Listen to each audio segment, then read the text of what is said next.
Hello and welcome to my review of Raw. This is my heat meter, shows how excited I am through the show. So, let's get to it. I was quite excited for the first Raw with absolutely no authority, so we kick off with a video packaging highly showing the authority. Then we get to time travel all the way back to 2010 when a laptop ran the place and spouted out a catchphrase here and there. Laptop basically had nothing to do with this show. Stupid, shouldn't have been here. Then John Cena comes down and we get to time travel to 2012 where Big Show came in, punched John Cena during a main event of a pay-per-view and caused him to lose the match. Again, excitement going down. Seth Rollins coming out, raises it a bit more. The basic point of this promo is Seth Rollins trying to get John Cena to bring back Triple H, and John Cena saying that is a stupid idea. Because it would be, there's no reason for him to do so. Then this just turns into a massive brawl. I like the fact that this is basically setting up most of the matches for the pay-per-view, because that's something Survivor Series really did not do. Because you had Ryback come out, you had Big Show, you had Eric, you had Dolph Ziggler, who got the reaction he deserves, got some good shots in. Everyone gets to have a bit of a piece of each other. But it does end with Seth Rollins on top, doing the Shield 2.0 powerbomb on John Cena through a table. And the match is there. John Cena versus Seth Rollins in a tables match, and if John Cena loses, he is no longer the #1 contender. I like that. That's good. It was a long opening with too much authority thing at the beginning. But at least it does set up for matches. I prefer just going straight into a match at the beginning of Raw. But at least it does set up things for later on. After that long intro, we get the best match on the show, which is the Tag Team Turmoil match. I'm quite excited for this. It's been a while since we've had one. We get to start off with Goldust and Stardust, and they are against the New Day! Looks like we're time travelling again to Devon's old gimmick. The gimmick, I have no idea. They're just faces who come down singing to the ring, trying to get the crowd behind New Day. The fact there's 3 of them's good, because Kofi and Big E are in the ring, Xavier's on the wood being the hype man, trying to get everyone into it. It works, I like this. And I really like their finisher, because they pin Goldust and Stardust. Good showing.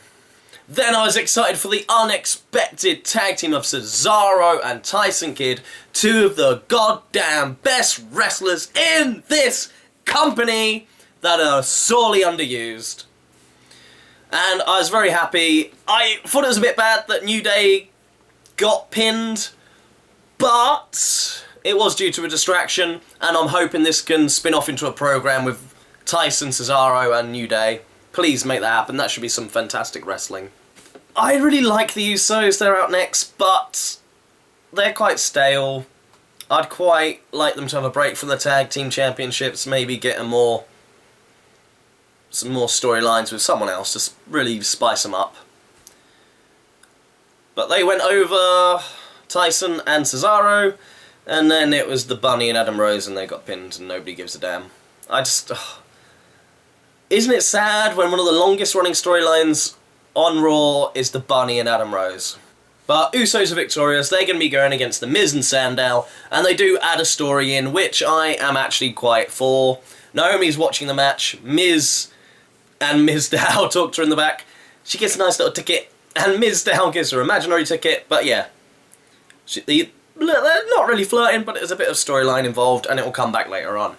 Weird backstage promo with Eric, where basically he's getting interviewed, we're getting told that he's a guitar genius, a vineyard, has an amazing IQ, and he completes on a Rubik's Cube. Don't know whether this really does for his character. Big Show comes out, does the one whiny, bitchy promo, and he's a bully.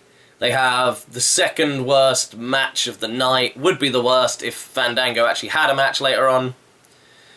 And Big Show just shows that he's slow, boring, and dangerous by dropping the steps, and they actually catch Eric on the back of the head. Match is DQ'd, thrown out. Oh, at least it's not Big Show versus Cena again, but I hope Eric destroys him. They need to make Eric look strong, and nobody cares about the Big Show. We get the new and improved Fandango's entrance. Swagger doesn't appear because Zeb Coltlider is an old man and fell over backstage. Literally, that's it. He doesn't go, I was attacked. It's just, my leg! And he fell over backstage. Ridiculous. So he got Fandango's entrance, didn't bring out anyone else for him to fight, so he gets a pointless victory. Hate it. Stupid. Then we get Rusev and Lana come out, cutting a promo. This is when my excitement level was getting to its peak. Because earlier this year, Rusev got to have a segment with The Rock. Stone Cold is doing a podcast after this! So my god, if Stone Cold came out to see Rusev, that would be amazing! And then the music hits and it's Swagger. Yet again this show we have time travelled, but this time just to April, where Swagger and Rusev had a thing and apparently that's starting again. Oh, so brought down when I started thinking that could happen, but of course no. Vince turns up backstage, and then we get him running into Rosebuds, talks about the podcast, which we get nothing of on the show. Apparently the podcast was really good. If I lived anywhere but the sodding UK, where we don't have the network, I would be excited. But for now, that means boo. Mizdow versus one of the Matadors, who cares who it is? Mizdow is just so over, so on fire. This is a fine match. The reason for the match was ridiculous. Torito came in the back and stole Mizdow's title, and then they took it back, and that's reason for this to happen. It was a fine match, nothing particularly happened in it, but it was all about Jimmy coming over and just smashing. Yeah, no, Jey Uso. They're both Jimmy and John. Why did you call them that? The Uso that is having relations with Naomi comes and slaps the Miz across the face. I was very happy at this point. And it's good. They're actually getting a bit of personal backstage storying into this feud. It's not just, we had a match, we won a match, we cost you a match, we played our entrance music and then you distracted, we cost you a match, Actually, there's actually a bit of personal. That's what feuds have been lacking lately. It's just there's no personal reasons behind them. Yeah, really like this. Hope this continues next week. Keep it up. And Mizdow sitting down with the Miz against the barrier going, my face! Fantastic. Bray Wyatt squashes R-Truth, just completely murders him. Suppose he's the black guy that wasn't allowed to get into the New Day. They couldn't have a four-man team. And then he sets up lots of objects in the ring, cuts the basic Bray promo. I don't know I really like him, but his promos are just stale. I was expecting it's like the Jericho earlier in the year. I was expecting so much more between Dean and Bray.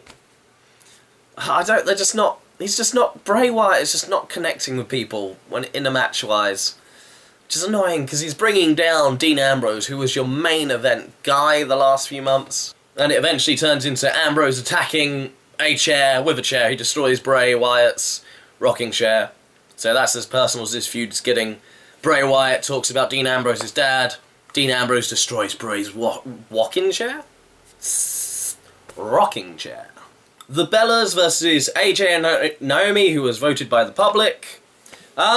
Very short match. The Bellas are kind of a heel tag team again, but Nikki doesn't really seem to have got the message that they're back together, because she keeps, like, snubbing Brie, but then Brie's just fine about it, and they're working together. Yeah. AJ gets the win. It's fine. A sweet little segment. Mick Foley with his daughter, Noelle. Foley is Saint Mick is dressed up as Santa, plugging WWE merchandise, but it's good to see Mick Foley there, and he's got his daughter involved. It's a nice segment. It's always good to see a legend. Speaking of seeing a legend, Paul Heyman! Finally! The guy who represents the WWE Champion, who is going to be missing his third pay-per-view in a row. I know Vince McMahon said that Brock Lesnar is a special attraction, and Paul Heyman says Brock Lesnar is like Christmas. Your champion should be around more. I'm going to do a whole separate video on what I think they should be doing with Brock. Ziggler, Cena and Ryback versus Kane, Luke and Seth. Again, not a bad match. Everyone gets their shots in. Back and forth. And Dolph Ziggler gets the pin. We have a main event match that has a finish. Finally! God damn it! Yes! And it's Ziggler getting the pinfall again. Oh, WWE, are you building me up? Because you give Ziggler these chances, then you just whip that ladder away from him so he has no chance of breaking that glass ceiling. You're getting my hopes up, you're giving him wins, you're making him kick out of things, you're making him tough and resilient. Oh, please, please, please, just give him a chance. After the match, it just turns into a massive brawl. And then it turns into just beating up the Big Show, which I'm a big fan of. If we're lucky, he'll get injured and won't come back. But the biggest thing is faces are standing strong. It's not an authority beatdown, which has been the ending of the last 20 Raws. Has been DQ in the main event, authority attack the babyfaces, leave them laying on the ground. So at least this was different. It was a different ending. All in all, I don't think this was a terrible Raw. All the matches served some purpose to progress some storylines that would actually lead later on. The only thing that was pointless was Fandango actually coming out to an entrance and then not having a match. Sorry, the new and improved Fandango. That was sort of really the only pointless thing of Raw. Apart from that, all matches sort of served to build up, but not a single match that I'd tell you to go and look like it's a must-see. The wrestling, there wasn't any terrible, awful matches like an Eva Marie match. But all the matches are just meh, there's nothing exciting. So the wrestling on this show was solid, but boring. We're at the very beginning of storylines. Some of them, I'm like interested in the Miz and the Usos. But apart from that, I don't really care about these other storylines. We're setting up some matches, but we don't have a reason to give a damn. Bray and Dean is just, I don't know, there's just something that's not grabbing me about it. Your champion's not turned up. They had Stone Cold there. They showed him briefly at the very end of the show. Then I realised he wasn't going to interact with anyone. They didn't use him on the show, which could have really boosted things. So yeah, this was not a good Raw. I'd say this is quite a chilly Raw is my final verdict. Chilly. Please, just give people time to build up. Give other people story. Give some fresh guys some storyline, some promo time. WWE writers, you are awful, you need to get better. So, tell me what you like of the slightly new format, and until next time, leave comments in the section below, or on my Facebook page, which is in the description below. And until next time, like, subscribe, and TTFN.